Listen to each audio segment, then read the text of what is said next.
Okey, kalau dah siap, tutup buku dulu. Boleh dah. Kejap lagi kita nak buat benda lain. Okey.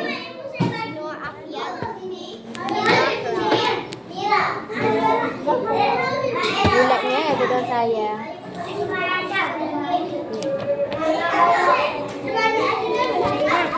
Sini apa? Ni PQRS. S macam ni. VUV. V macam ni. WX. X macam ni. X. Y macam ni. Cuba tulis sekarang. Cuba tulis kat sini. Tulis.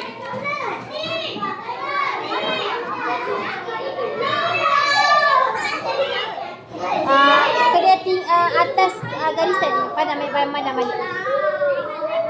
Hatim dengan Azwa. Duduk atas bawah.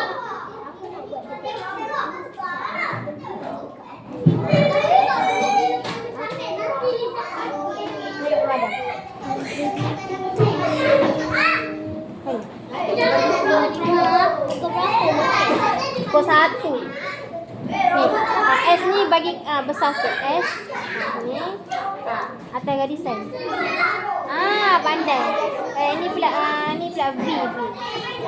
Abang, buku awak ni panjang mana ni abang? V. Okey, ni X. Siap dah, boleh simpan dulu. Cantiknya. Siap dah. Okey, kejap. Y. Inilah, tak nampak muka. Tunjuk dah siap, Aiman. Tengok tunjuk dah siap. Dah siap, boleh simpan dulu. Okay, Uzai. A, B, C, D, E, F. Macam ni huruf F.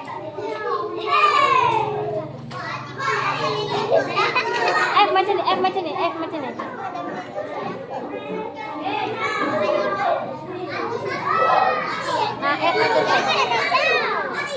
Okay, Pak. Boleh tutup dah. Betul ni satu tak ni.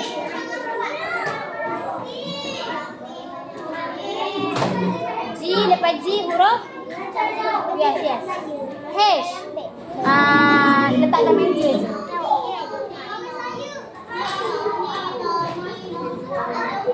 H, I, J.